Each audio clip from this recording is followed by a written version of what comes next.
Territoire d'info, Public Sénat, Sud Radio. Bonjour à tous, bonne journée, nous sommes ensemble pendant 1 heure. Bienvenue dans la matinale de Public Sénat de Sud Radio avec la presse quotidienne régionale.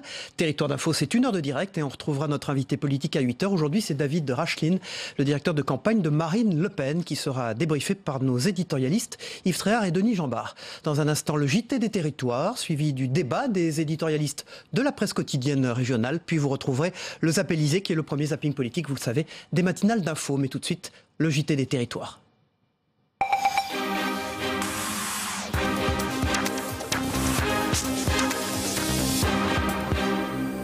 On revient maintenant sur ce qu'il s'est passé à l'occasion du deuxième tour des primaires dans les territoires. Benoît Hamon, vainqueur de la primaire de la gauche, c'est un peu moins vrai en Occitanie, où l'écart avec l'ex-premier ministre est de 10% contre 17% au niveau national. Manuel Valls l'a emporté dans l'Aude et les Pyrénées-Orientales. L'heure est à présent à la recomposition côté PS. Si la droite et l'extrême droite sont en ligne de mire, c'est le dissident Emmanuel Macron qui semble être la première cible des soutiens aux candidats socialistes désignés à la présidentielle. Marlène Mech pour TV Sud. Près de 55% des votants de la région ont choisi Benoît Hamon au second tour de la primaire de la gauche. C'est moins qu'au niveau national où il frôle les 60%, mais plus que Manuel Valls. L'ex-premier ministre est 10% derrière en Occitanie. Reste maintenant au PS à rassembler, ici comme dans le reste de la France, dans son propre camp d'abord, puis au-delà, comme l'annonce clairement Benoît Hamon et ses soutiens. Il va rassembler notre famille, les socialistes, et ce soir, Manuel Valls a été sans ambiguïté. Et puis, il va contacter Yannick Jadot, Jean-Luc Mélenchon, Emmanuel Macron, et leur dire cela. Nous pouvons faire en sorte que la gauche soit présente au deuxième tour et l'emporte face à Marine Le Pen et François Fillon. Nous pouvons discuter sur notre projet. Travaillons ensemble. Les électeurs nous le demandent, soyons à la hauteur. L'union de toute la gauche et des Verts, ils ne seront pas de trop pour affronter la droite et l'extrême droite lors des présidentielles 2017. Mais ce n'est pas la première cible des soutiens de Benoît Hamon. Quand Emmanuel Macron aura à choisir entre la gauche et la droite, parce qu'il ne peut pas rester dans cette nébuleuse où il n'a absolument pas de programme, il n'a pas absolument été jusqu'au bout de ce qu'il proposait, eh bien je pense qu'il penchera plutôt vers un libéralisme de droite. Et le centre-droite, vous savez, depuis à peu près 5 ou 6 présidentielles, a toujours été catalogué à droite. Et donc les gens de gauche qui ont cru à un mythe, à quelque chose qui aurait pu être une issue, eh bien vont revenir. Et je pense que Benoît Hamon sera très vite sur un socle, un sondage qui lui permettra de pouvoir enfin penser que l'histoire écrite d'un Fillon face à Marine Le Pen sera contrariée et que le Parti socialiste sera au second tour. Mais du côté d'Emmanuel Macron, on s'organise. Dès demain, plusieurs dizaines de socialistes réformateurs ont rendez-vous à Paris. Parmi eux, des élus du PS héroltés. Certains pourraient mettre de côté leur appartenance au parti et se mettre en marche pour les présidentielles. En revanche, à Lyon, Benoît Hamon, avec plus de 65%, a obtenu plus de 6 points que la moyenne nationale. Une victoire sans appel et là aussi un appel au rassemblement. Leïla Kessi pour Télé Lyon Métropole. Benoît Hamon, grand vainqueur de la primaire de la gauche hier soir à Lyon, le député socialiste des Yvelines a obtenu près de 6 points de plus que la moyenne nationale avec 65,67% des suffrages recueillis contre 33,89% pour Manuel Valls. Dans le Rhône, ce résultat est à peine moins élevé, 61,93% des voix contre 37,8%.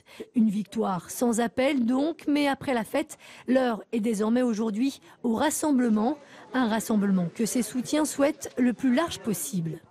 C'est un projet de société de transformation dans lequel peuvent se reconnaître beaucoup de personnes à gauche. Benoît Hamon parlera aux candidats à l'élection présidentielle et je suis sûr qu'un rassemblement autour de lui va se faire. La droite est en train de baisser la tête avec les difficultés qu'elle connaît. La gauche est en train de la relever et d'être fière et c'est, je crois, le sens de ce qui s'est passé hier soir et surtout ce qui va se passer dans les prochains jours.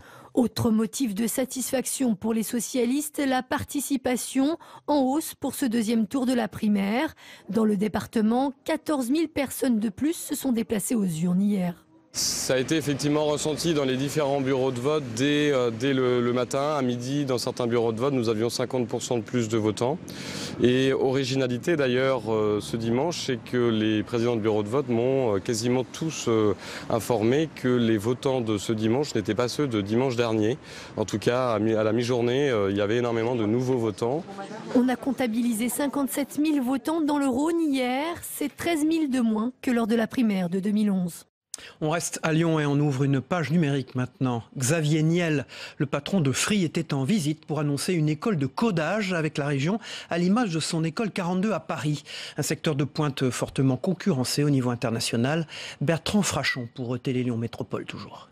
La région nous a demandé de les aider à créer, de leur apporter ce savoir pour créer une école qui n'est pas dépendante de l'école 42 à Paris, mais qui bénéficiera de nos savoirs et de leur apporter notre savoir et nos curriculums. L'annonce de Xavier Niel, le patron de Free, en visite à Lyon pour la journée du numérique à la région. Il va s'associer à cette dernière pour ouvrir ici une école de codeurs informatiques à l'image de son école 42 à Paris. On a des méthodes d'enseignement qui sont entièrement différentes. C'est-à-dire qu'on apprend à des jeunes, au travers de jeux, plutôt de jeux, à un métier qui est important, c'est-à-dire le codage informatique, dans lequel on manque de dizaines de milliers de personnes qualifiées en France. Aujourd'hui, 100% trouvent des jobs parce qu'on est dans des métiers dans lesquels on a une pénurie énorme au niveau mondial de gens qui ont ce savoir. Dès la rentrée prochaine, cette école accueillera 300 étudiants à la Confluence avant de partir s'installer ensuite sur l'ancien site de la région à Charbonnières. Cette école, l'objectif c'est qu'elle soit à Charbonnières, mais le temps qu'on fasse les travaux, on n'a pas voulu attendre. Et donc elle va avoir une première étape où elle sera au King Charles, à Confluence, qui va être, on va d'abord la localiser là. Dans le même temps, on lance les travaux sur Charbonnières. Et ensuite, rentrée 2020, on bascule tout le monde sur le site de Charbonnières. Il n'y a pas besoin d'avoir des diplômes pour candidater à cette école. Il faut de l'envie et il faut être motivé. La région consacrera un budget annuel de fonctionnement d'1,5 million d'euros à cette nouvelle formation. Et la fracture territoriale, toujours et souvent présente dans le JT des territoires, et toujours dans le domaine du numérique, direction la Vendée, où l'Internet à très haut débit se développe. L'opérateur Orange a été retenu pour développer la fibre optique dans l'agglomération de La Roche-sur-Yon et des Olonnes. Dans le reste du département, c'est un organisme public, Vendée Numérique, qui est en charge de construire un réseau capable d'augmenter le débit d'Internet pour les foyers du département. C'est un plan de 100 millions d'euros qui est programmé et les travaux ont commencé à Chaland. Les premières prises haut débit seront disponibles dès la fin de cette année pour certains foyers et certaines entreprises. On écoute le président de Vendée Numérique au micro du journal de TV Vendée. Commençons à déployer la fibre chez les habitants. C'est un immense chantier qui commence pour la Vendée et nous commençons aujourd'hui sur Chaland. Il fallait qu'il y ait une ville qui soit la première. Chaland est un symbole pour nous, c'est la deuxième ville de Vendée et donc une ville dynamique tant par sa démographie que par son économie.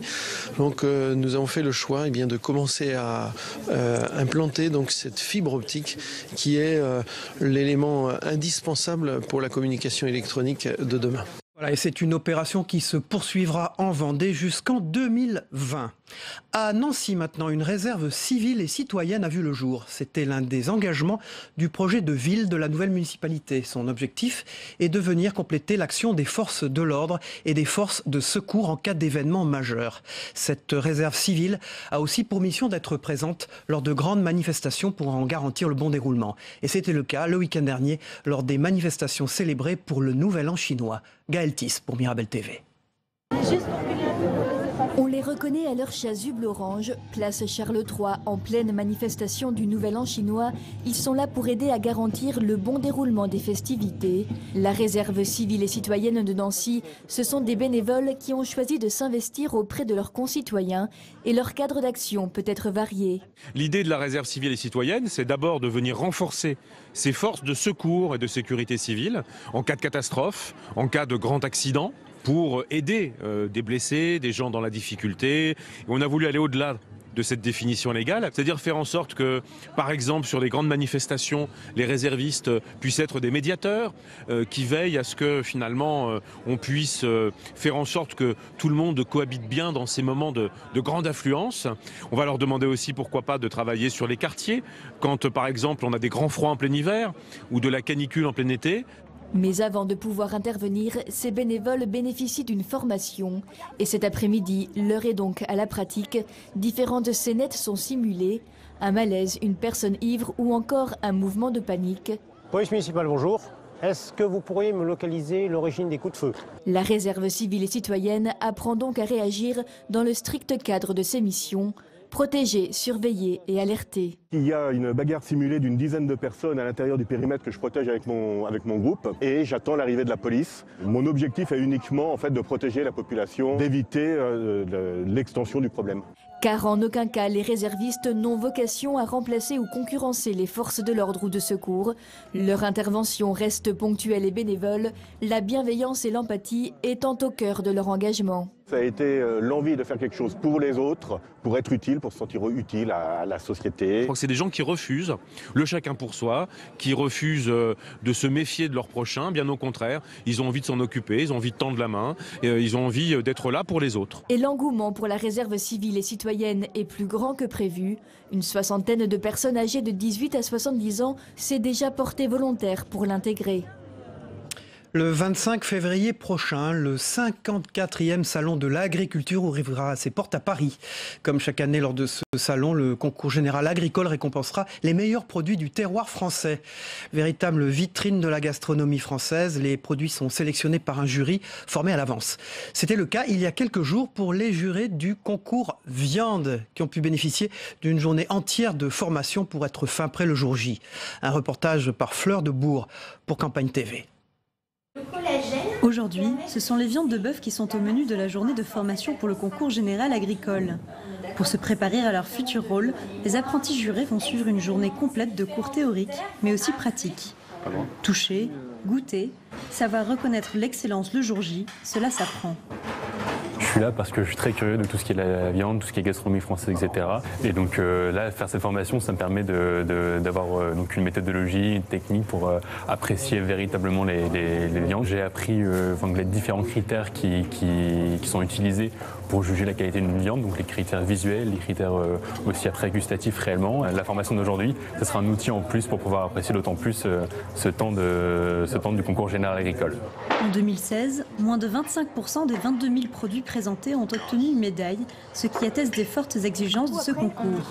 Les jurés se doivent donc de posséder une haute expertise technique et gustative pour juger les qualités et typicités de chaque produit. C'est la synthèse des avis des jurés qui déterminera l'attribution ou non d'une médaille au produit et aux professionnels. Nous apprenons au jury à apprendre à caractériser une viande avec une méthodologie de dégustation bien spécifique et à apprendre aussi à respecter le protocole défini par le concours général agricole. Il y a deux types de jugements au sein du concours, donc un jugement visuel accru de la viande bovine accrue et un jugement visuel et dégustation d'une viande bovine cuite. Il faut que les professionnels initialement définissent les attendus pour que les jurys ensuite puissent trancher et dire cette viande appartient à cette catégorie et mérite la médaille parce qu'elle est exceptionnelle dans cette catégorie. Premier concours agroalimentaire du monde par son importance et par le périmètre de son intervention, les finales se tiendront durant le prochain salon de l'agriculture de Paris. Réalisé sous le contrôle de l'État, le processus de sélection est indépendant. Plus de 6000 jurés jugeront des produits issus de 25 catégories aussi diverses que les huîtres, le miel ou encore la bière. L'achat d'un produit médaillé garantit aux consommateurs une qualité et des saveurs approchant l'excellence. Le GIEC Biodiversité, c'est le projet que développe la Nouvelle-Aquitaine. Ce programme scientifique évalue les conséquences de la biodiversité sur des domaines tels que l'agriculture, la santé ou encore l'industrie. Comme cela avait été fait pour le climat, une équipe de scientifiques cherche à identifier les futurs enjeux pour la société. Violette Basilio-Paradander est partie à la rencontre des coordinateurs du projet pour TV7 en Gironde. Ils sont 6 à 8 scientifiques à travailler sur le GIEC Biodiversité. Le but, évaluer l'état de la diversité du vivant en Nouvelle-Aquitaine. Selon Vincent Bretagnol, coordinateur des travaux, la biodiversité subit sa 6e crise majeure. Un dysfonctionnement de ces écosystèmes qui serait issu d'une érosion trop importante de la biodiversité peut générer des impacts socio-économiques tout à fait, voire culturels tout à fait considérables. Le GIEC étudie les différents socio-écosystèmes du nouveau territoire régional. L'expertise scientifique repose sur 2 points. Évaluer l'état de la biodiversité des écosystèmes et réfléchir aux actions que les politiques publiques de la région pourraient mettre en place. Un projet prometteur. J'ai beaucoup d'espoir dans ce projet parce que Et j'espère qu'il va d'ailleurs infuser au-delà des frontières régionales. J'ai beaucoup d'espoir parce que je pense que si on arrive à démontrer qu'un agriculteur, par exemple, qui aujourd'hui, si demain il fait plus attention à la biodiversité et qu'on peut lui prouver que son rendement va augmenter, qu'il va dépendre moins des subventions publiques, qu'il va pouvoir mettre sa santé, préserver sa santé par rapport aux produits phytosanitaires, tout ça, si on arrive à le montrer et le prouver et qu'on arrive à l'accompagner en termes de politique publique, je pense que ça pourra en changer les choses. Cette initiative pourrait constituer une préfiguration d'une action pouvant être relayée à l'échelle nationale et internationale. Évolution. Le conseil départemental du Gard a fait l'acquisition d'un drone d'une valeur de 6 000 €. Il va permettre de vérifier l'état des infrastructures routières et autres ouvrages gérés par la collectivité. Particularité, ce drone sera commandé par 2 agents du département formés au pilotage et à la prise de vue. À Nîmes, TV Sud. L'utilisation de drones se démocratise. Entreprises ou collectivités font de plus en plus souvent appel aux quadricoptères. Muni de caméras, il permet de se rendre sur des lieux difficiles d'accès pour en vérifier l'état, comme ici dans les gorges du Gardon au pont Saint-Nicolas. Les derniers clichés qu'on a eus, ils ont été faits suite à la mise en place d'une nacelle négative qui perturbe grandement la circulation routière. Ici, on est complètement dans un milieu qui n'a aucun impact sur la circulation, donc on peut intervenir plus facilement et à la demande quasiment. Donc on gagne du temps et de l'argent en utilisant le drone. Utilisable en vol à vue et jusqu'à 150 mètres d'altitude, le drone est aussi gage de sécurité. Intervenir après des intempéries, donc c'est déjà beaucoup plus facile. Et aussi, ça limite des travaux, de faire intervenir des entreprises encordées, notamment pour l'inspection des falaises. Et après, ça a aussi un avantage pour les contrôles des toitures, où on fait intervenir des gens dans des conditions qui peuvent être dangereuses également. Particularité, le conseil départemental du Gard n'a pas choisi de faire appel à un prestataire externe, mais a formé 2 de ses agents. Lucien s'occupait du fauchage du bas-côté des routes et Patrice gérait le parc matériel. J'ai passé mon brevet théorique de pilote du LM, que déjà j'aimais beaucoup tout ce qui était appareil volant. Et je suis passionné de vidéo, donc de fil en aiguille, je me suis retrouvé avec cette perspective de pouvoir piloter et faire des films pour le conseil général.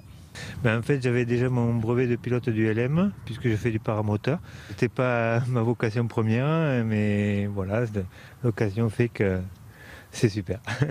Lucien et Patrice travailleront désormais en binôme et alterneront entre pilotage de drone et pilotage de caméra. Un drone qui aura coûté au conseil départemental quelques 6 000 €.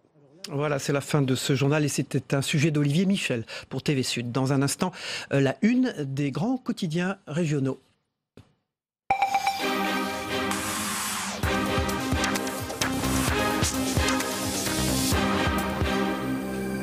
On commence avec le Télégramme en Bretagne sur le grill. Il s'agit bien sûr de François Fillon et Pénélope Fillon au lendemain du meeting destiné à relancer sa campagne. Le candidat de la droite et son épouse ont été entendus par la justice hier dans l'enquête sur des soupçons d'emploi fictif qui pèsent sur Pénélope Fillon. Le propriétaire de la revue des Deux Mondes, Marc Ladrette de la Charrière, qui a lui aussi rémunéré la femme du candidat LR, a également été auditionné.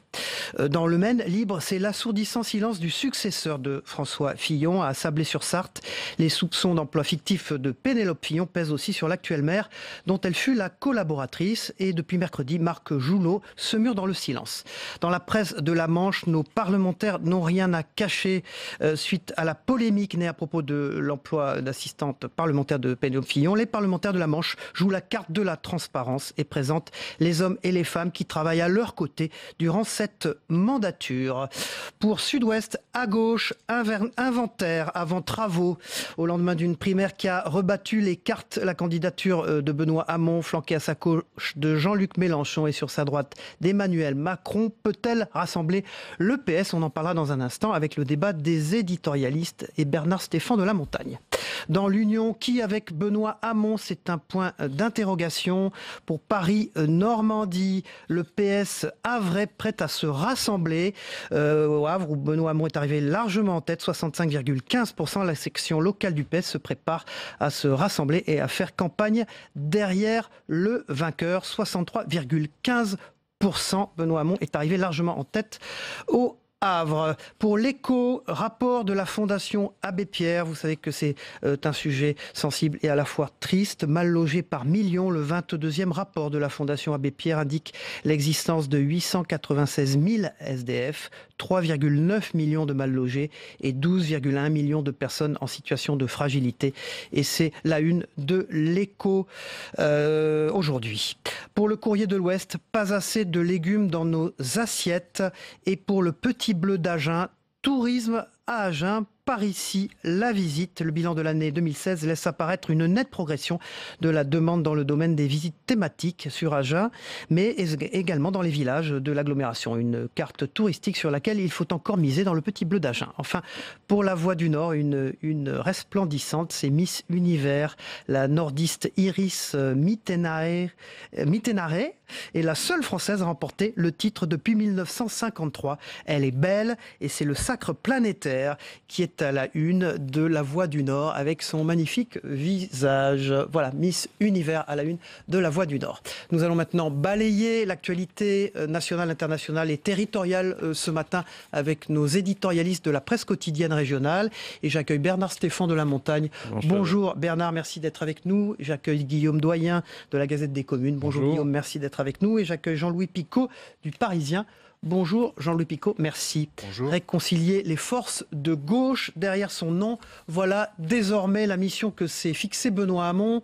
Hier, il avait rendez-vous avec le Premier ministre Bernard Cazeneuve. Jeudi, ce sera avec François Hollande, vous le savez. Bernard Cazeneuve est donc le chef d'une majorité de cohabitation avec un chef frondeur. C'est ce que vous dites, Bernard Stéphane, ce matin dans La Montagne. Oui, la visite d'hier était assez surréaliste et tout à fait inédite. Benoît Hamon allant chez le Premier ministre, on avait le sentiment de voir l'élève turbulent du collège allant chez le directeur et se faisant tancer. Mais lorsqu'il ressort, il est tout aussi turbulent. La réalité dans cette affaire, c'est qu'il y a une deuxième chose qui est tout à fait inédite, c'est cette cohabitation. Le Premier ministre, vous l'avez dit, est chef de la majorité de fait, et il se retrouve avec un leader de son parti qui est son principal opposant dans le groupe parlementaire. Est-ce que dans toute autre période, ça ne pourrait pas durer? Mais la réalité aujourd'hui, c'est que l'Assemblée nationale ne va plus avoir de rôle, le gouvernement n'a plus de loi majeure à faire passer, donc la cohabitation, sur ce plan-là, elle ira son terme calmement. Les relations personnelles avaient l'air sur les images bonnes hier. En fait, ils ont été ministres d'un même gouvernement, Jean-Louis Picot. Absolument, tout ça est très protocolaire finalement, et au-delà du geste, des photos que l'on peut faire, ça n'a pas grand sens, je pense, c'est même assez grotesque, parce que vous parliez de Cazeneuve directeur, mais c'est sous-directeur, le directeur c'est quand même Hollande, et quand on se retrouve face à un frondeur comme Benoît Hamon, qui leur a quand même, entre guillemets, pourri le quinquennat, à dire sois gentil, défends un peu notre bilan, c'est quand même un peu triste, je trouve. Bernard Stéphane, vous parlez également dans cet article de La Montagne d'Europe Écologie Les Verts, de Yannick Jadot, vainqueur de la primaire chez les écologistes, qui va se poser la question, est-ce qu'il va pouvoir aller jusqu'au bout? C'est un problème de signature, tout à fait. Puis un problème de programme qui est assez soluble au fond dans celui de Benoît Hamon. La question renvoie au rassemblement, à la question du rassemblement. Qui peut rassembler Benoît Hamon? Moi, je pense qu'il peut aller vers peut-être une gauche plurielle à minima, avec les écologistes, si Jadot ne va pas au bout, d'autant qu'il a de fortes pressions dans son parti, et notamment des historiques, et le programme de Jadot est Hamon compatible. Et il peut également rassembler les communistes historiques. Guillaume Doyen, il y a beaucoup d'élus, je me tourne vers vous, vous dirigez la Gazette des Communes, qui commencent à choisir Emmanuel Macron. Ça y est, c'est parti. Moi, pour une fois, je me doutais que ça pouvait se passer comme ça. Ça avait démarré avec quelqu'un, avec le maire de Lyon, qui lui s'était engagé, et d'autres voient cet exemple-là en se disant finalement, ça peut être le bon cheval, parce que la primaire a consacré ce qu'on connaissait bien, c'est la rupture fondamentale et peut-être définitive à l'intérieur du PS. Donc maintenant, certains vont en sortir en espérant une recomposition totale à gauche. Mais oui, je vois ça et là certains dire Macron, c'est pas mal. Voilà, il n'y a pas que la politique, le Parti socialiste dans la présidentielle. Jean-Louis Picot, vous lancez aujourd'hui dans le supplément Écho une opération « Moi entrepreneur. Alors, vous voulez inciter, enfin, le Parisien Écho, c'est inciter les entreprises à s'adresser aux candidats de la présidentielle pour les interpeller, mais aussi pour leur proposer des solutions. C'est nouveau. Oui, car pendant ce temps-là, les entrepreneurs continuent à travailler et à chercher des solutions tous les jours pour faire du chiffre, pour faire des affaires, pour se développer face à une situation économique qui est difficile. Et finalement, on se rend compte, nous, tout au long de l'année, en travaillant avec eux, qu'il y a des solutions qui existent et que la présidentielle est sans doute le meilleur moment pour ouvrir le débat et faire remonter les idées auprès des candidats à l'Élysée. Ça commence par une lettre ouverte. Cher candidat à l'Élysée. Voilà, et ça déroule.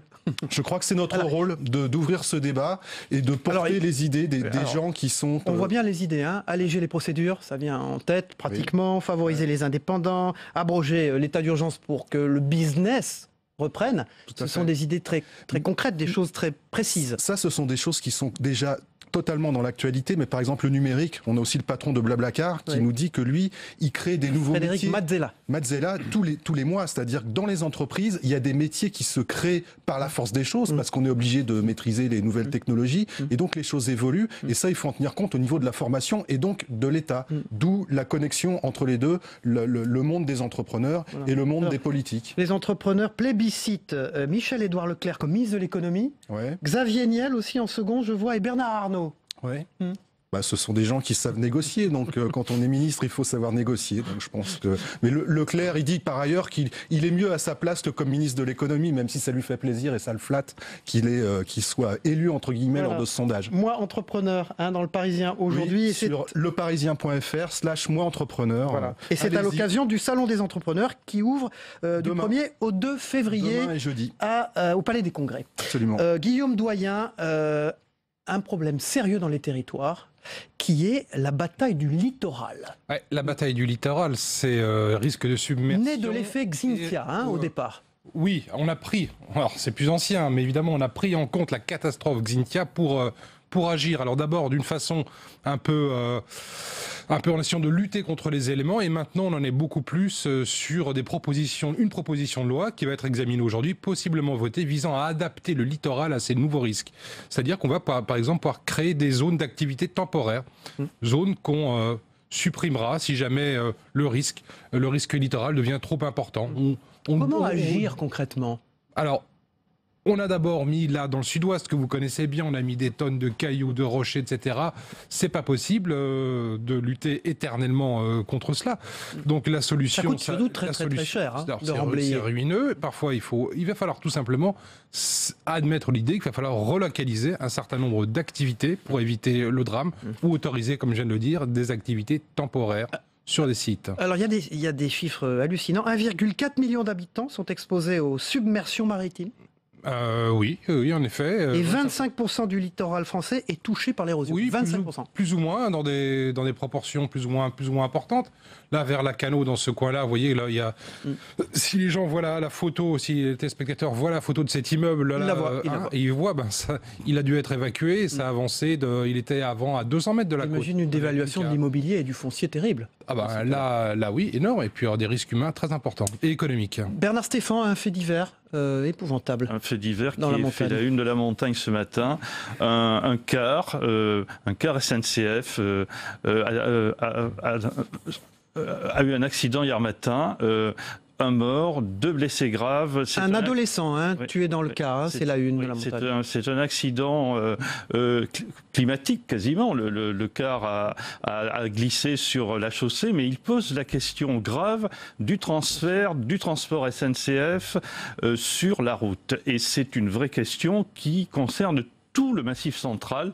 La SNCF a supprimé 100 trains l'an passé, et donc on a une sorte de fuite en avant aujourd'hui sur ce plan du transport public.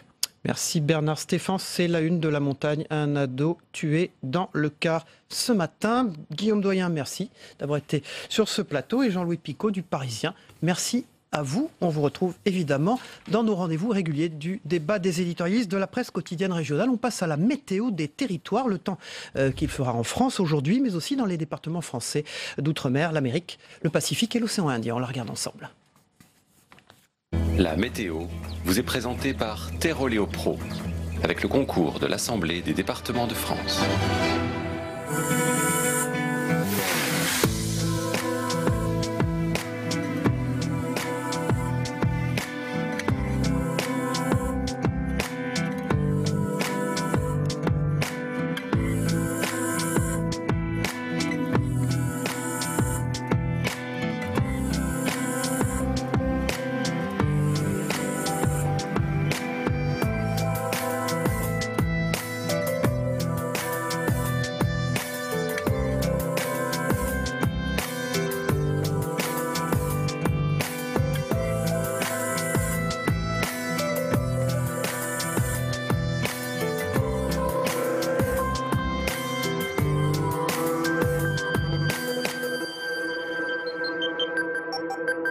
C'était la météo avec Terre-Oléo Pro et l'Assemblée des départements de France. Voilà, on passe au zapping, le Zappélisé, le premier zapping politique des matinales d'infos qu'on regarde ensemble.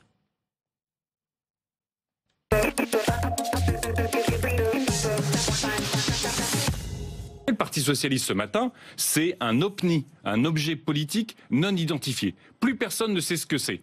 Sourire crispé, Manuel Valls a déjà dit qu'il ne ferait pas campagne pour Benoît Hamon. 2 fois, il va caser ce geste, les 5 doigts écartés. Est-ce pour dire rendez-vous dans 5 ans? L'humble se courbe et monte, finit à 58%. L'orgueilleux se dresse et descend. On finit avec un Hamon en amont et un Valls en avalse. Dans le débat, c'est ça qui fait le succès de Benoît Hamon. C'est que Benoît Hamon, il a travaillé, il a quelques idées, on est d'accord ou pas d'accord, mais il a au moins des idées. Vous êtes engagé à ne plus critiquer le bilan du gouvernement et l'action du gouvernement.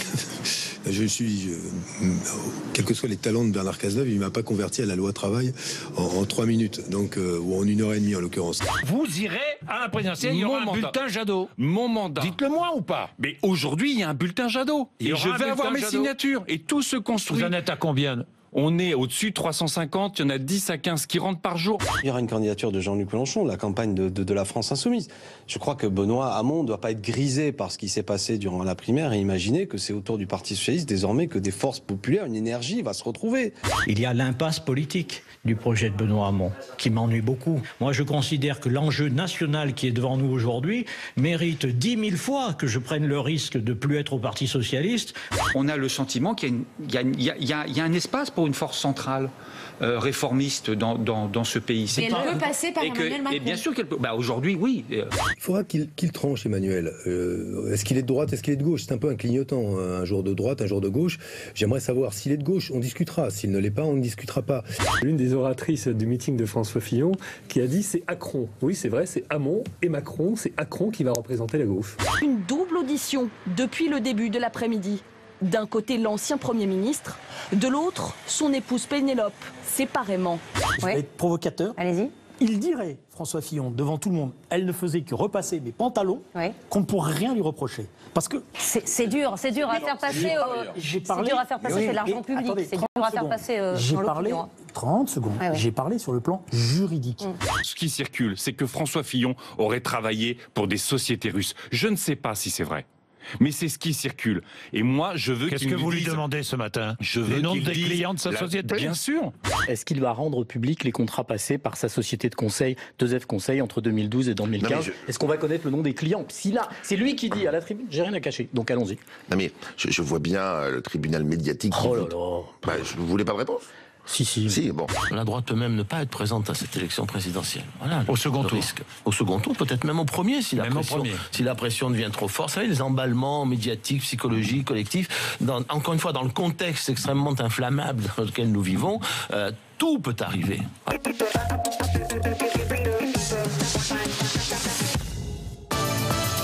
Territoire d'info, Public Sénat, Sud Radio. Voilà, l'invité de Territoire d'Info ce matin sur Public Sénat, Sud Radio avec la presse quotidienne régionale, c'est David Raffeline. Bonjour, merci d'être avec nous. Vous êtes sénateur-maire Front National de Fréjus dans le Var et vous êtes directeur de la campagne de Marine Le Pen. Et pour vous interroger à mes côtés ce matin, Véronique Jacquier de Sud Radio. Bonjour Véronique. Bonjour. Et Gilles Leclerc de Public Sénat. Bonjour Gilles, merci d'être avec nous. David Raffeline, le couple Fillon hier devant les enquêteurs pour des soupçons d'emploi fictif. Est-ce que c'est une campagne qui démarre sainement ?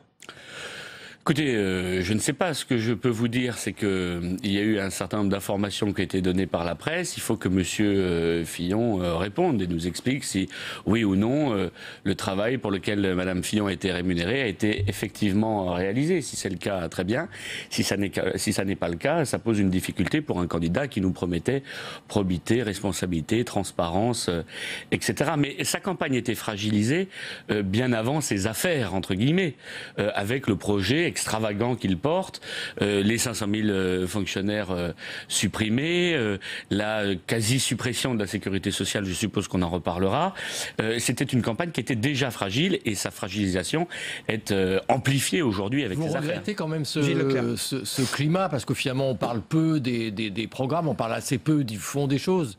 Non, mais c'est sûr que nous sommes très à l'aise avec le fond des choses et nous avons passé notre temps d'ailleurs depuis le début de cette campagne à parler du fond, à construire le projet de Marine. Il sera d'ailleurs présenté les 4 et 5 février à Lyon. Mais néanmoins, quand on pose des questions, et les questions ont été posées par un certain nombre de vos collègues, il faut avoir des réponses. Nous avions nous-mêmes d'ailleurs posé un certain nombre de questions sur la fameuse société qui lui permettait de faire des conférences ici ou là. Quelle est la liste des clients? On s'est heurté au mur de l'opacité de son équipe de campagne. Et c'est un petit peu dommage. Sur l'affaire quand même juste du collaborateur parlementaire, est-ce que si demain vous avez la majorité à l'Assemblée, si Marine Le Pen est présidente de la République, est-ce qu'un parlementaire pourra toujours employer quelqu'un de sa famille au Sénat comme à l'Assemblée? Est-ce qu'au fond, c'est une vraie question ou pas? On aura probablement l'occasion de s'exprimer sur ce sujet la semaine prochaine à Lyon, mais a priori, sans doute, faut-il faire évoluer la loi. Mais la vraie question la plus importante, c'est de savoir... Ça veut dire ne plus employer de collaborateurs qui sera un membre de sa famille. C'est de savoir Répondez surtout... à la question, David Rachlin. Je vous réponds. La vraie question, c'est surtout de savoir si le travail a réellement été effectué. C'est là-dessus qu'on a un doute aujourd'hui. Et je crois que là, on attend véritablement un certain nombre de réponses. Encore une fois, pour que les choses soient extrêmement claires, il vaut probablement mieux éviter que la loi ne permette plus d'embaucher ses proches. Ok, mais au-delà de ça, oui ou non, cette dame a-t-elle travaillé pour le montant, des montants quand même qui sont importants. Enfin, moi-même, j'ai deux assistants parlementaires et un mi-temps. À 6 000 € par mois, c'est quand même de l'assistant parlementaire de compétition, quoi. Alors, regardons la situation du Front National, puisque Marine Le Pen doit aussi faire face à des soupçons d'emploi fictif. Non, pas d'emploi fictif, Parlement pas européen. Attendez, le Parlement européen lui donne jusqu'à aujourd'hui pour rembourser 300 000 € qui correspondent au salaire d'une assistante qui n'aurait travaillé que pour le parti. Alors, on demande aussi le remboursement de 40 000 € d'un homme qui est le garde du corps Vous aurez de noté Marine qu'on Le Pen. ne doute pas du travail effectué par ces gens-là. Simplement, le président Schulz, à l'époque, le président socialiste du Parlement européen, nous explique qu'il y a une différence entre le moment où son assistante répond au téléphone quand elle dit souhaitez-vous parler à Madame la présidente du Front National ou à Madame le député européen. Vous voyez bien que ça ne tient pas, que ça n'a aucun sens. Mais est-ce que Marine Le Pen va rembourser cette somme? Personne ne doute, mais je crois qu'il y a un certain nombre de procédures en cours et nous sommes en train de démontrer... C'était aujourd'hui nous sommes en train de démontrer qu'évidemment, et personne n'a mis en cause cela, d'ailleurs personne n'a mis en cause... Est-ce que vous êtes en train de rembourser? Personne n'a mis en cause que ces personnes ont bel et bien travaillé, simplement l'Europe a une interprétation un petit peu étrange. Travailler pour le parti, pas pour le Parlement européen. Vous dites, nous contestons formellement cela. Si on vous demande de rendre une somme d'argent, est-ce que vous allez rendre ces 300 000 €? Mais encore une fois, il y a un certain nombre de procédures qui sont en cours et nous démontrerons le contraire. En l'occurrence, sachez par ailleurs que nos assistants au Parlement européen, personne ne leur fait le grief de ne pas avoir travaillé. On leur reproche d'avoir des responsabilités politiques par ailleurs. Ça n'a aucun sens et on voit mal comment on pourrait interdire à quelqu'un qui a un contrat de travail d'avoir des responsabilités politiques ici ou là dans tel ou tel mouvement politique. Provoqué ce que vous savez. Bon, juste une autre question d'actualité. Selon l'AFP ce matin, depuis les élections municipales de 2014, il y aurait eu 400 cadres frontistes locaux qui auraient démissionné de leurs fonctions sur environ à peu près 1500. Est-ce que vous confirmez cette information? Cadres, permettez-moi de vous dire, je pense que vous exagérez un petit peu. Il y a quelques conseillers municipaux qui s'apercevant de la charge de travail importante ou quelques déçus qui n'ont pas été investis aux élections d'après, pour les élections départementales ou régionales, ou simplement parce qu'ils ont, ou parfois parce qu'ils ont simplement déménagé ou qu'ils ont une autre activité. Ça fait un tiers quand quand même un tiers, professionnels. Voilà. Ça traduit quoi quand Vous même savez, la réalité de ce mouvement, c'est plutôt une crise de croissance qu'autre chose.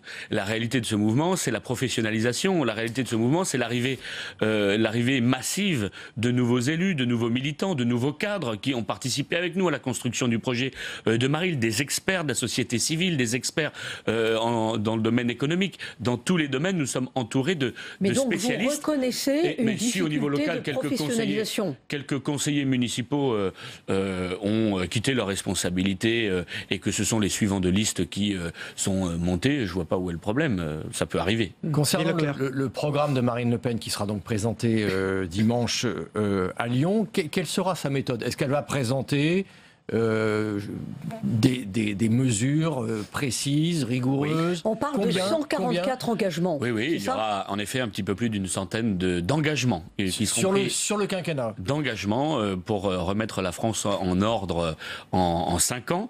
Ce seront en effet des engagements présidentiels qui seront ceux de Marine sur évidemment tous les sujets importants sur lesquels Marine est attendue par les Français. Sujet? On connaît les grandes lignes de force de notre projet présidentiel, qu'il s'agisse du patriotisme économique, de l'État stratège, de la lutte contre le communautarisme, pour redonner des moyens à notre justice et à nos forces de l'ordre, bien abîmées d'ailleurs par les 2 quinquennats qui se sont succédés, M. Fillon ayant supprimé 12 500 postes de policiers et de gendarmes, je veux vous le rappeler, et la gauche n'ayant pas spécialement amélioré la situation. Sur toutes ces...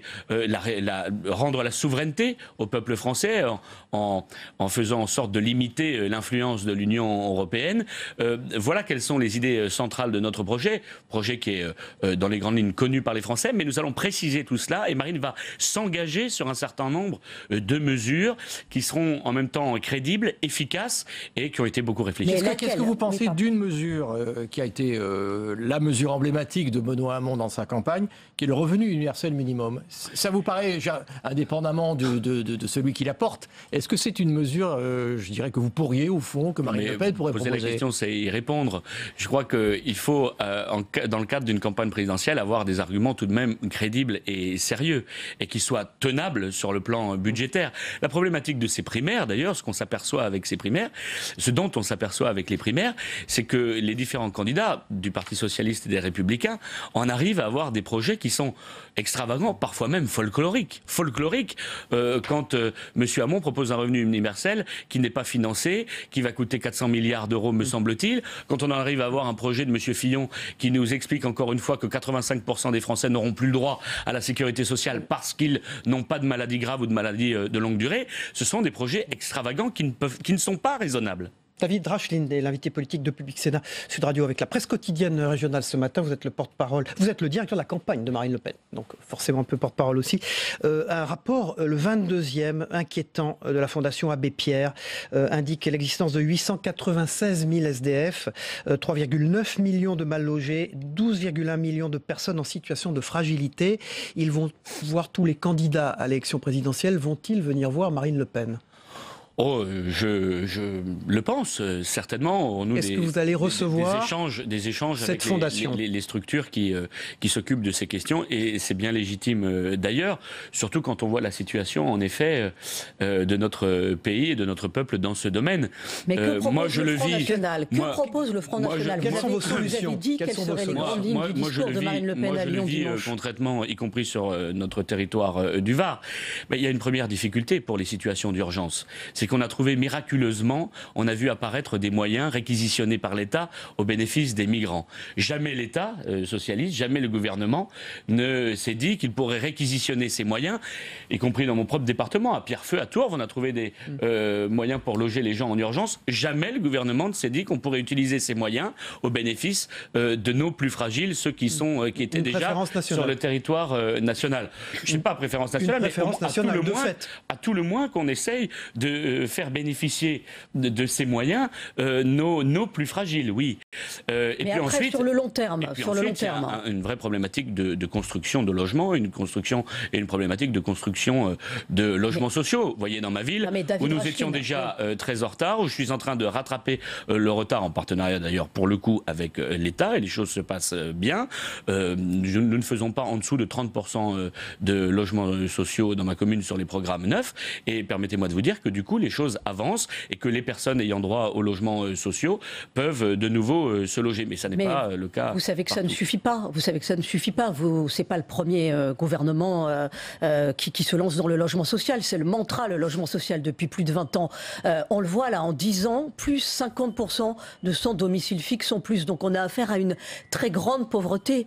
Que prône le Front National pour lutter contre cette très grande pauvreté? Mais il y a deux parties, encore une fois. Il y a la solidarité nationale qui doit s'effectuer d'abord à l'égard de nos propres compatriotes, en effet, avec une politique de priorité nationale, parce qu'aujourd'hui, il n'y a pas de critères, il n'y a que des critères sociaux dans le cadre de l'attribution des logements sociaux, et pas de critères de citoyenneté, de nationalité. Cela, il faut évidemment le faire évoluer. Et puis, il y a le retour vers l'emploi. Il y a notre volonté de refaire partir l'économie pour que chaque Français puisse bénéficier d'un emploi. Pour ça, il faut du patriotisme économique. Pour ça, il faut du protectionnisme intelligent. Pour ça, il nous faut notre souveraineté budgétaire, notre souveraineté économique, notre souveraineté monétaire pour agir véritablement sur l'économie, tandis qu'aujourd'hui, nous sommes soumis aux politiques folles, ultralibérales de l'Union européenne. David Rachlin, pour parler justement d'État souverain, dans l'actualité, il y a évidemment les mesures de Donald Trump. Interdire l'accès à un territoire national en fonction d'une croyance religieuse, est-ce que ça vous choque?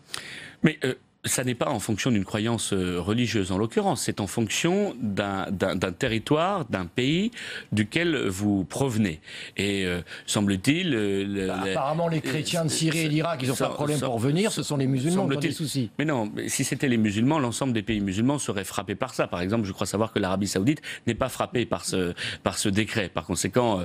mais vous trouvez que c'est du protectionnisme intelligent? Soyons raisonnables. Ça ne veut pas dire pour autant que je partage cela et que nous comptons nous y prendre de la même manière. Ça veut simplement dire que les États-Unis manifestement craignent pour leur sécurité intérieure et donc ils prennent des mesures en conséquence. En ce qui nous concerne, nous ne comptons pas dupliquer la politique de M. Trump en tout point. Je vous le dis de manière extrêmement claire. Mais pour autant, nous sommes sensibles au sujet de la sécurité intérieure. Et nous disons que sans frontières, M. Fillon a déclaré il y a très peu de temps que les frontières étaient de la démagogie et un leurre. Et il prétend pour autant limiter l'immigration. On voit bien qu'il est dans l'enfumage le plus complet, mais proposer la limitation de l'immigration ou même des quotas sans avoir de frontières, c'est une escroquerie, madame. Car dans le cadre de Schengen, dans le cadre de l'Union européenne, les frontières aujourd'hui n'existent plus. Qu'est-ce que nous proposons? De rétablir nos frontières et de refaire bénéficier aux Français de notre souveraineté territoriale pour pouvoir savoir contrôler ce qui rentre sur notre territoire. Pas forcément en fonction des pays d'ailleurs desquels ils viennent particulièrement, mais tous ceux qui veulent rentrer sur notre territoire doivent être évidemment contrôlés. Et à tout le moins, on doit savoir qui rentre sur notre territoire. Aujourd'hui, on n'est pas capable de le dire. David Rachlin, il y aura des législatives après les élections présidentielles. Oui. Est-ce que vous êtes intéressé par un poste de député?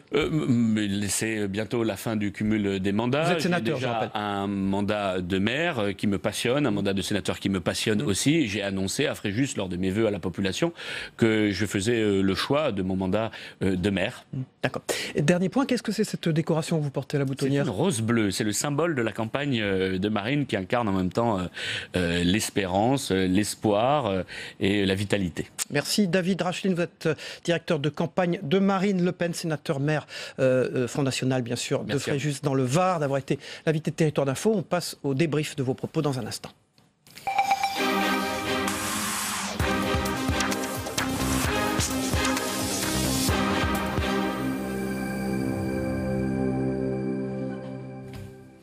Voilà, alors que David Rachlin quitte le plateau de Territoire d'Info, j'accueille Denis Jambard de Nice Matin et de Sud Radio. Bonjour Denis, Cyril, merci d'être avec nous. Bonjour Yves et bonjour j'accueille à Yves tous. Tréhard, le directeur adjoint de la rédaction du Figaro. Bonjour Yves, merci d'être avec nous. Bonjour Cyril, bonjour Denis, bonjour à tous. On démarre par ce débrief de David Rachlin. On va parler tout d'abord du couple Fillon, qui a donc été devant les enquêteurs hier au soir pour des soupçons d'emploi fictif. Quand on a posé la question à David Rachlin de savoir si cette campagne démarrait sainement, il a dit au fond que les Fillon devaient s'expliquer, puis il est vite passé à autre chose parce que le Front National est lui aussi en cause sur quelques affaires de ce genre, Yves Tréhard. Ah oui, le Front National a cette chance de pouvoir passer entre les gouttes, peut-être parce qu'il n'est pas favori, hein. C'est vrai que c'est Fillon, le grand favori, était Fillon, je ne sais pas s'il le demeure, mais était Fillon pour gagner la présidentielle, pas uniquement pour être au deuxième tour. Et donc ça interroge énormément les gens de l'électorat de droite, les élus aussi qui sont autour de François Fillon. Mais alors étrangement, le Front National qui est quand même un dossier chargé, qui est lourd, des procédures en cours, voilà, qui mettent en cause le Front National et Marine Le Pen au Parlement européen. Qui devrait nous faire se poser beaucoup de questions, nous poser beaucoup de questions sur le fonctionnement même du Front National. Eh bien, aussi bizarre que ça puisse paraître, il n'est pas à la une de l'actualité. Ça va peut-être venir, on va voir. David Rachlin parle d'interprétation erronée de la part du Parlement européen, Denis Jeanbart, et en disant qu'au fond, personne ne leur fait grief de ne pas avoir travaillé. En vérité, le Front National a toujours joué, depuis des années, la stratégie de la victimisation. Il est victime, il a toujours été seul contre tous. Donc ça fait longtemps qu'il y a des affaires autour du Front National, qu'il y a des procédures en cours. Mais il se met dans la situation de la victime, de quelqu'un qu'on ne veut pas laisser entrer dans le jeu. Là, c'est le Parlement européen. Et donc, là, c'est le Parlement européen, mais c'est toujours cette attitude-là. Quand on les attaque, ils se mettent dans la situation des victimes. Pardon. Et la deuxième chose, c'est que je pense qu'ils sont moins affectés parce qu'ils ont un électorat qui ne veut plus des autres, un électorat désespéré et qui ne veut pas entendre ce qu'on dit sur le Front National. Oui, exactement. Et puis il y a une autre chose qu'il faudrait dire et qui dépasse le Front National, c'est l'absentéisme au Parlement européen. Et Marine Le Pen est une de celles qui est le moins présente, tout comme Jean-Luc Mélenchon d'ailleurs. Monsieur Peillon. Enfin, la plupart, une grande partie, pas tous, évidemment, mais beaucoup d'élus français ne sont pas présents au Parlement européen. Ils vont pour pointer, comme ça ils peuvent obtenir leurs indemnités, mais ils ne restent pas aux séances. Et là, il y a quand même un je m'en foutisme qui devrait être sérieusement condamné à une époque où on veut après tout tout savoir. Au Front National, là, en l'occurrence, malheureusement, nos élus français au Parlement européen. Et d'ailleurs, ça ne grandit pas. Ça affaiblit encore la force, évidemment, de la construction européenne, puisque l'Europe, qui est la cible de toutes les attaques et le bouc émissaire de tous les discours, eh bien, ça ne grandit pas son image. Deuxième thème d'actualité, important, triste en maintenant, le rapport de la Fondation Abbé Pierre sur le mal-logement, 4 millions de gens mal logés. Ils vont aller voir tous les candidats. Il a dit que Marine Le Pen recevrait les gens de la Fondation Abbé Pierre. En même temps, il a parlé, David Rachlin, ce matin sur ce plateau, le directeur de campagne de Marine Le Pen, d'un protectionnisme intelligent. On réserve les places, au fond, aux Français avant les étrangers. Oui, mais ça fait partie de la rhétorique du Front National. Mais est-ce que c'est ça le problème? Moi, je ne crois pas que ça soit ça le problème. On a un problème depuis très longtemps sur l'habitat en France. On n'a pas construit suffisamment de logements. Et donc, il faut impérativement construire des logements. Pour construire des logements, il faut qu'il y ait une confiance. Il faut qu'il y ait la confiance s'empare des investisseurs, s'empare des professionnels du bâtiment. C'est pas le cas. Ça fait longtemps qu'elle n'a pas été suffisamment renforcée, cette confiance. Et puis, deuxièmement, eh bien, pour ce qui est des politiques publiques, parce qu'on adore les politiques publiques, il faut le dire, la France, à part Jean-Louis Borloo, il n'y a pas eu de ministre et de politique conduite qui digne de ce nom pour rattraper le retard du non-logement en France. Est-ce que ça vous a frappé, Denis Jeanbart, que David Rachlin dise que lui, dans sa ville, donc à Fréjus, coopérait avec l'État pour essayer de régler ce problème? Il l'a dit. De plus en plus d'élus locaux. Naturellement, je ne vois pas pourquoi il ne bénéficierait pas, il n'essaierait pas de bénéficier des possibilités ou des subventions que lui offre l'État. Il dit que ça se passe bien avec l'État. Mais oui, mais un mot quand même sur cette affaire du logement. On ne construit pas en effet assez en France.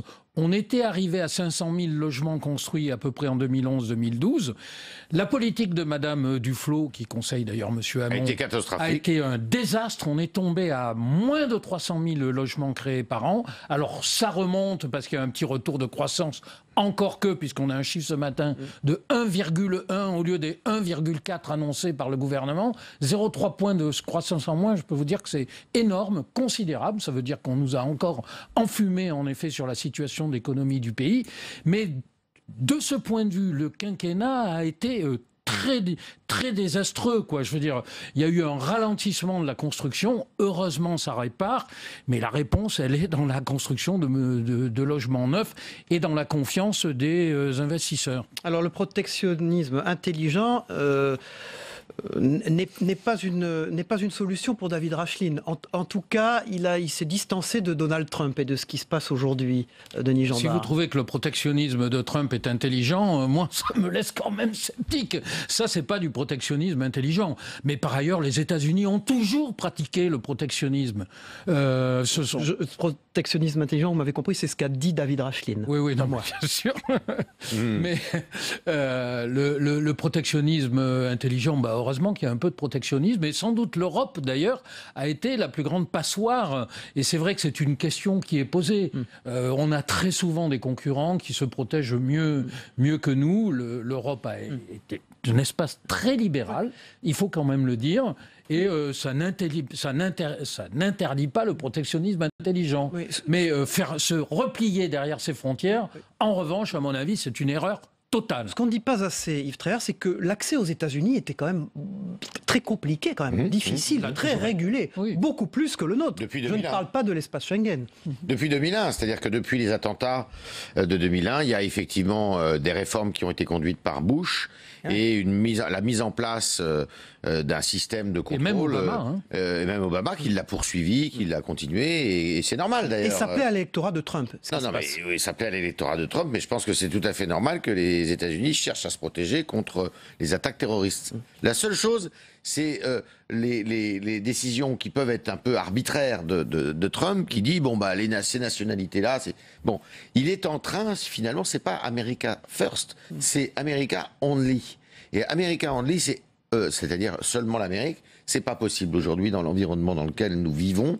Et je pense que les Américains, au-delà de l'anecdote, qui n'est pas une anecdote d'ailleurs, du passage de ressortissants étrangers, ça va lui porter tort sur le plan économique. Ça peut avoir des conséquences énormes, surtout d'ailleurs pour les Américains de la middle class et des classes les plus modestes. Il reste quelques secondes, Denis Jambard. La stratégie électorale de Marine Le Pen, en 30 secondes, quelle peut-elle être maintenant ? Écoutez, jusqu'à présent, on n'a rien dit. Elle avait décidé de démarrer début février. Elle respecte son calendrier. Il faut dire que les événements que nous venons de vivre au cours de ce mois de janvier, à la fois à droite et à gauche, lui permettaient de rester silencieuse. Maintenant, c'est l'heure de vérité. Et le mois de février est le mois de la vérité. Pour elle, mais pour tout le monde, y compris Macron, y compris Fillon, y compris Hamon. C'est le mois au cours duquel tout va se cristalliser. Les choses se fixent. Voilà, les choses vraiment se fixent. Simplement, ce qu'on constate dans les sondages, c'est qu'elle a un socle de 25%, et c'est la seule qui ne bouge pas dans les intentions de vote au premier tour, ce qui lui permet d'espérer d'être présente au second. Ça ne veut pas dire qu'elle gagnera. Merci Denis Jambard pour Nice Matin et Sud Radio. Merci Yves Tréhard, directeur adjoint de la rédaction du Figaro. On regarde le zapping, le Zapp Élysée, le premier zapping politique des matinales d'infos ensemble.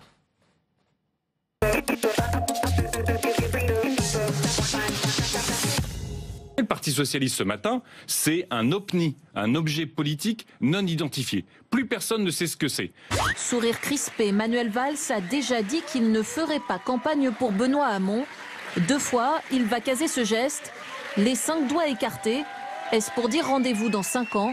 L'humble se courbe et monte, finit à 58%. L'orgueilleux se dresse et descend. On finit avec un Hamon en amont et un Valls en avalse. Dans le débat, c'est ça qui fait le succès de Benoît Hamon. C'est que Benoît Hamon, il a travaillé, il a quelques idées, on est d'accord ou pas d'accord, mais il a au moins des idées. Vous êtes engagé à ne plus critiquer le bilan du gouvernement et l'action du gouvernement. Je suis, quels que soient les talents de Bernard Cazeneuve, il ne m'a pas converti à la loi travail en 3 minutes, donc, ou en 1h30 en l'occurrence. Vous irez à la présidentielle, il y aura un bulletin Jadot. Mon mandat. Dites-le moi ou pas? Mais aujourd'hui, il y a un bulletin Jadot. Et je vais avoir mes signatures. Et tout se construit. Vous en êtes à combien? On est au-dessus de 350, il y en a 10 à 15 qui rentrent par jour. Il y aura une candidature de Jean-Luc Mélenchon, la campagne de la France Insoumise. Je crois que Benoît Hamon ne doit pas être grisé par ce qui s'est passé durant la primaire et imaginer que c'est autour du Parti Socialiste désormais que des forces populaires, une énergie va se retrouver. Il y a l'impasse politique du projet de Benoît Hamon qui m'ennuie beaucoup. Moi, je considère que l'enjeu national qui est devant nous aujourd'hui mérite 10 000 fois que je prenne le risque de plus être au Parti Socialiste. On a le sentiment qu'il y a un espace pour une force centrale réformiste dans ce pays. Et elle peut passer par Emmanuel Macron. Et bien sûr qu'elle peut. Aujourd'hui, oui. Il faudra qu'il tranche, Emmanuel. Est-ce qu'il est de droite, est-ce qu'il est de gauche? C'est un peu un clignotant. Un jour de droite, un jour de gauche. J'aimerais savoir s'il est de gauche, on discutera. S'il ne l'est pas, on ne discutera pas. L'une des oratrices du meeting de François Fillon qui a dit c'est Accron. Oui, c'est vrai, c'est Hamon et Macron. C'est Accron qui va représenter la gauche. Une double audition depuis le début de l'après-midi. D'un côté, l'ancien Premier ministre, de l'autre, son épouse Pénélope, séparément. Je vais être provocateur. Allez-y. Il dirait, François Fillon, devant tout le monde, elle ne faisait que repasser mes pantalons, qu'on ne pourrait rien lui reprocher. Parce que c'est dur à faire passer. C'est dur à faire passer, c'est de l'argent public. C'est dur à faire passer dans l'opinion. 30 secondes. J'ai parlé sur le plan juridique. Ce qui circule, c'est que François Fillon aurait travaillé pour des sociétés russes. Je ne sais pas si c'est vrai. Mais c'est ce qui circule. Et moi, je veux qu'il Qu'est-ce que vous lui demandez ce matin? Les noms des clients de sa société? Bien sûr. Est-ce qu'il va rendre public les contrats passés par sa société de conseil, 2F Conseil, entre 2012 et 2015? Est-ce qu'on va connaître le nom des clients? Si là, c'est lui qui dit à la tribune, j'ai rien à cacher. Donc allons-y. Non mais je vois bien le tribunal médiatique. Oh là là. Bah, vous voulez pas de réponse? Si, bon. La droite peut même ne pas être présente à cette élection présidentielle. Voilà, au second tour. Risque. Au second tour, peut-être même au premier, si la pression devient trop forte. Vous savez, les emballements médiatiques, psychologiques, collectifs, encore une fois, dans le contexte extrêmement inflammable dans lequel nous vivons, tout peut arriver. Voilà, c'était Territoire d'info sur Public Sénat avec Sud Radio et la presse quotidienne régionale. On se retrouve demain à la même heure pour une nouvelle matinale. Bonne journée à tous.